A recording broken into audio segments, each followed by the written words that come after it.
दोस्तों, रमजान का चांद नजर आया और शहर रोशनियों से भर गया। हर दिल में इबादत का जज्बा। मगर इस शहर के एक अंधेरी गली में एक बूढ़ा मजदूर रहमान चाचा अपनी जिंदगी के सबसे मुश्किल दिन गुजर रहा था। रहमान चाचा की जिंदगी कभी इतनी तकलीफ दे नहीं थी। एक वक्त था जब उनका छोटा सा कारखाना था, घर में सुकून था, बीवी साथ थी, एक प्यारा बेटा था रशीद।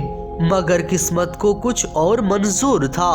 पहले बीबी एक बीमारी की वजह से दुनिया छोड़ गई। फिर एक दिन रशीद भी एक एक्सीडेंट में गुजर गया। रहमत चाचा के पास सिर्फ एक नन्ही सी परी आयशा रह गई, जो सिर्फ 7 साल की थी। रमजान की पहली शहरी का वक्त था। हर घर में रोशनी थी, लोग नियमत से भरे दस्तरख्वान सजाए बैठे थे। मगर रहमत चाचा के घर का चिराग बुझा हुआ था। आयशा मासूमियत से बोली, दादा अब्बू, हमारी सहरी क्या है? रहमत चाचा ने एक पुराना बर्तन उठाया जिसमें सिर्फ 2 सूखे टुकड़े पड़े थे। उनका गला भर गया, मगर मुस्कुराने की कोशिश की और कहा, बेटा, यही अल्लाह का दिया है, सब्र करो। आयशा हसरत भरी नजर से बर्तन को देखने लगी। वो समझ गई थी कि उनके पास ज्यादा खाना नहीं है, मगर उसने अपनी नन्ही सी मुस्कुराहट छुपाने की कोशिश की। उस रात जब सब लोग इबादत में मसरूफ थे, रहमत चाचा सजदे में गिरा और अल्लाह ताला से फरियाद करने लगा, या अल्लाह, तू रहमान है, तू रहीम है, मेरी नन्ही आयशा को भूखा मत सुला। अगले दिन धूप अपनी शिद्दत पर थी। रहमत चाचा रोजे की हालात में भी मजदूरी करने निकले। उनकी हड्डी हड्डी जवाब दे रही थी, मगर आयशा की भूख का सोचकर उन्होंने अपनी कमजोरी भुला दी। एक अमीर शख्स जो नए कपड़े पहने हुए थे अपनी गाड़ी से निकला और रहमत चाचा को देखा और बोला, बाबा, तुम रोजे में काम क्यों कर रहे हो? रहमत चाचा ने थका हुआ चेहरा उठाया और बोला, बेटा, रोजे में काम नहीं करूँगा तो इफ्तार कैसे होगा? वो शख्स सिर्फ मुस्कुराया और वहाँ से चला गया। मगर उसकी मुस्कुराहट के पीछे एक अजीब नजर थी, एक आजमाइश की नजर। जब इफ्तार का वक्त आया, हर तरफ नियामत बिखर रही थी।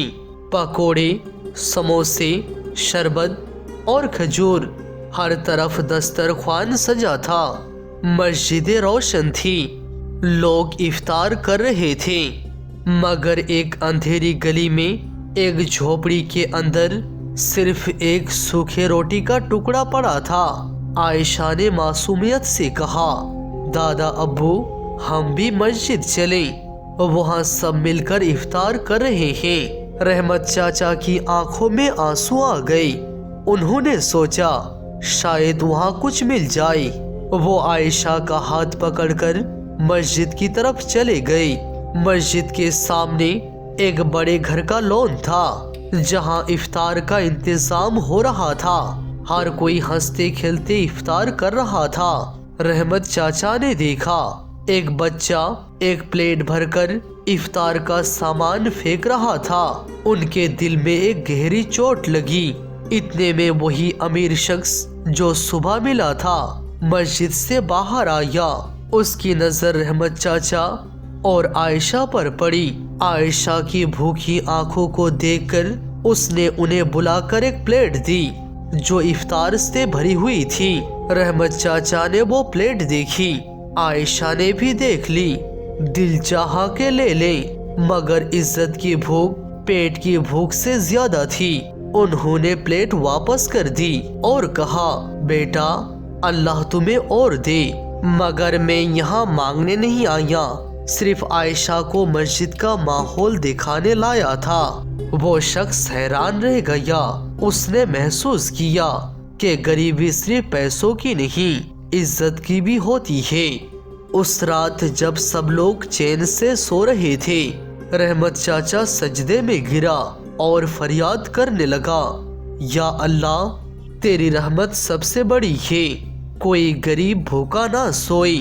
اور اسی وقت وہی امیر شخص جو صبح ملا تھا چپکے سے ان کی جھوپڑی کے سامنے آیا۔ اس نے ایک تھیلی رکھا، اس میں کھانا تھا، نئے کپڑے تھے، کچھ پیسہ بھی تھا۔ پھر وہ بنا آواز کیے چلا گیا۔ صبح جب عائشہ نے دیکھا تو اس کے چہرے پر ایک چمک تھی۔ اس نے پکار کر کہا، دادا ابو دیکھو، اللہ نے ہماری افطاری بھیج دیا۔ رحمت چاچا کی آنکھوں میں خوشی کے آنسو آ گئے۔ وہ سمجھ گئے کہ اللہ کی رحمت کبھی دیر نہیں کرتی۔ دوستو، رمضان صرف روزہ رکھنے کا نام نہیں بلکہ کسی غریب کے روزہ کھلوانے کا بھی نام ہے۔ عزت صرف امیروں کی نہیں ہوتی، غریب بھی عزت اور صبر کا سب سے بڑا امتحان ہوتے ہیں۔ اگر آج آپ کے پاس زیادہ ہے تو کسی رحمت چاچا یا عائشہ کے گھر کا دیا ضرور جلائے۔ کیا پتا اللہ کس غریب کے دل کی دعا آپ کے نصیب بدلنے کے لیے بھیج رہا ہو۔